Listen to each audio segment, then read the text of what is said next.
जय श्री राधे बाबा की जय हो। श्री राधे श्याम। आज हम लीलावली बाग प्रथम से अगला भाग अलबेली पारस्परिक प्रीति स्टार्ट करने जा रहे हैं। श्री राधे श्याम। मध्यकालीन भोजन के उपरांत श्री प्रियप्रीतम महल के श्याम कुंज में विश्राम कर रहे हैं। अन्य सभी अपने अपने भिन्न भिन्न सेवा कार्य में लगे हुए हैं। श्री ललिता जी एवं श्री रंग देवी जी निकुंज महल के बाहर फुलवारी में एक कदम वृक्ष के नीचे सहज रूप से बैठी परस्पर बातचीत में लगी हैं। इनके बातचीत का सदा एक ही विषय है, श्री प्रिय प्रीतम। इनका रूप, इनका रंग, इनकी प्रीति, इनकी लीला, इनका विहार आदि आदि। श्री प्रिय प्रीतम के अतिरिक्त इनके मन मस्तिष्क में और कुछ है ही नहीं। श्री प्रिय प्रीतम की पारंपरिक प्रीति की चर्चा करते हुए श्री रंगदेव जी ने कहा, बहन, एक बात मुझे बड़ी अरुचिकर लगती है। इस युगल रसिकों की प्रीति की तुलना में प्राय सहृदय लोग जल और मछली का उदाहरण दिया करते हैं। जल और मछली के पारस्परिक संबंध को देखकर अपने प्राणाधार युगल रसिकों की पारस्परिक प्रीति की उपमा जल मछली से देना मुझे तनिक भी प्रिय नहीं लगता। कभी पदों में ऐसा वर्णन आता है तो उस पद का ग्रहण करना पड़ता है, पर यह गायन होता है एक व्यवस्था की स्थिति में। मेरी बात तो तुम सुनो, मेरी बात को तुम सुनो, उस पर विचार करो और फिर निर्णय लो कि मेरा चिंतन कितना सही है और कितना गलत है। यह सब जानते हैं कि पानी के बाहर मछली को निकालते हुए चटपटाने लगती है और फिर मृत्यु वर्ण कर लेती है। यह प्रीति सराहनीय है। मछली पानी के बिना रह नहीं सकती, यह जीवित नहीं रह सकती, यहाँ तक कि स्थिति सर्व प्रकार से सराहनीय है। अब इस प्रसंग को दूसरी रीति से देखो।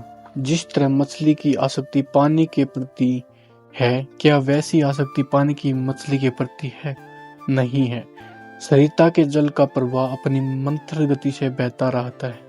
बहते हुए जल को तनिक भी परवाह नहीं कि मछली छटपटा रही है, जी रही या मर रही है।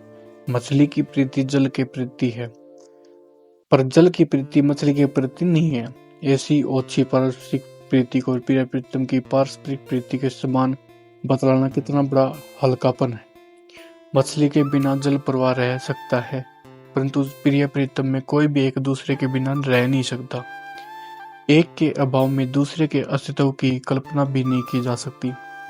अपने जीवनाधार श्री प्रिय प्रीतम के जीवन में अबिना आसक्ति का यह भाव सर्वथा अलबेला उदाहरण है। ऐसी पारस्परिक प्रीति का उदाहरण कहीं भी खोजने से नहीं मिलेगा। इस अलबेली प्रीति का अप्रीतम उदाहरण सर्वथा अपने ढंग का यही एक है। प्रता शक्ति की इस अलबेली रीति की तुलना जल मछली की ओछी प्रीति से करना कहाँ तक उचित है। श्री ललिता जी और श्री रंग देवी जी के पास मैं भी खड़ी हुई थी। श्री रंग देवी जी के विचारों के साथ मैं बहती जा रही थी। तभी श्री ललिता जी ने श्री रंग देव जी का सराहना करते हुए कहा, आज तो तूने मेरे मन की बात कह दी। तू यह तुलना जल मछली को लेकर सोच रही थी और यह बात मैं बादल बिजली को लेकर सोच रहा करती थी। प्रिय प्रीतम की अनोखी प्रीति को मेघ दामिनी के समान बतलाना मानो श्री प्रिय प्रीतम की प्रीति की अवगणना करना है। पहली बात तो यह है कि बिजली कभी शिथिल नहीं रहती और अपनी प्रिया जी सदैव विराजित रहती है। इनके विराजित रहने में भूत वर्तमान भविष्य का प्रश्न नहीं है।